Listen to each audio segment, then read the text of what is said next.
grateful. First and foremost, I need to acknowledge the grace of God in my life since I became ill with the Ebola virus on August 29th. Literally thousands of people here and around the nation, even around the world, have been praying for me, and those prayers have been answered. On behalf of my family, on behalf of our mission, SIM, on behalf of myself, thank you so much. And you know, you all have made me feel so welcome here that I am now an official lifetime Huskers fan. Go Big Red!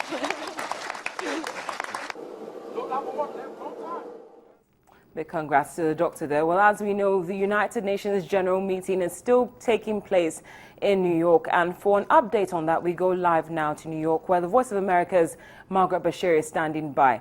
Margaret, thank you so much for joining us again on The World Today. Thanks for having me back. Well, we understand there was a session concerning South Sudan yesterday. Could you give us a summary of what that was about? Well, you know, listening to your package on Somalia, I have to say there are a lot of parallels because the Secretary General said yesterday that in South Sudan there are 4 million people who are food insecure, and they're facing a huge humanitarian crisis there as well as in Somalia. He said that 50,000 children could die before the end of the year if the situation doesn't turn around. And this is largely due to the conflict there between President Salva Kiir and former Vice President Riek Machar, and farmers weren't able to plant this season because there have been so many displaced people. About 2 million people have been displaced by the fighting by these men's loyalists.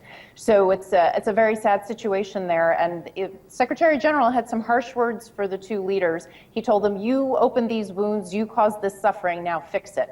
And he was very firm on it, and the international community has threatened sanctions on spoilers in South Sudan, so we'll see if that comes soon. His peacekeeping chief, Hervé Ledsus, said that South Sudan has been a long story of peace agreements, but you know, the record hasn't been very good on implementation. So I think you can see a bit of frustration on the part of the UN and the part of the international community with the two leaders in South Sudan.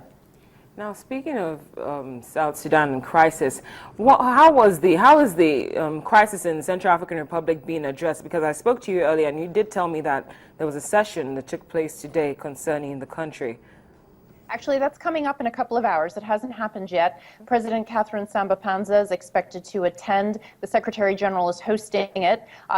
Mrs. Samba-Panza will have a meeting with U.S. Secretary of State John Kerry briefly just before the session. It's a high-level meeting. The French Foreign Minister is attending. Basically, it's to get international pressure on the parties there to move the political progress forward, to have elections next year, to begin security sector reform, to disarm and demobilize the warring parties, the anti-Balaka and the Seleka forces there. So it's just to really get some international pressure on the parties to keep up the work. And let's not forget the UN just deployed a mission in CAR on September 15th. It was actually, what we call rehatted, another mission that was there. There were African Union peacekeepers there. Many of them have stayed, and they've been joined by some new peacekeepers from other countries that are now part of this new UN mission called MISCA. There's about 7,000 peacekeepers in Central African Republic, and they're there to protect the civilians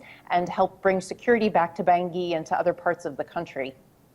Now, Margaret, it seems it's very clear to see that Africa is not being relegated in the background, at least concerning this meeting, because you also did mention that the President of Guinea has spoken. Could you just tell us quickly what he spoke about during today's session? Sure, Cynthia. He just spoke to the General Assembly. He made his speech. Of course, as expected, he talked a lot about the Ebola crisis in his country, where he said there has been more than 2,500 victims. He said that there needs to be a global approach to fixing the problem. He asked for more international help, and he said that we need to also combat the irrational fear around Ebola because people don't really understand it. And he said that you can be cured of it, so we need to start spreading that news too in the efforts to contain the disease. But he didn't just limit his remarks to Ebola. He had some good news too. He said Guinea is making progress on the Millennium Development Goals in terms of illiteracy, HIV/AIDS, malaria. So there was some good news from Guinea today as well.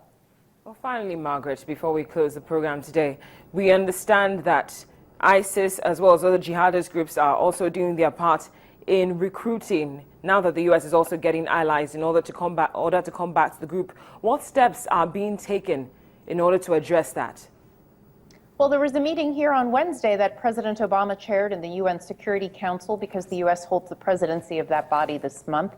And he used it to focus on this issue of foreign fighters. You know, Cynthia, there are about 15,000 foreign fighters just in Iraq and Syria, and they're from about 80 countries. So the Council passed a resolution, and the concept is that it will compel countries to have legislation to prosecute people who go off to fight with these terrorist groups in other countries, you know, not just in Iraq and Syria, but anywhere basically.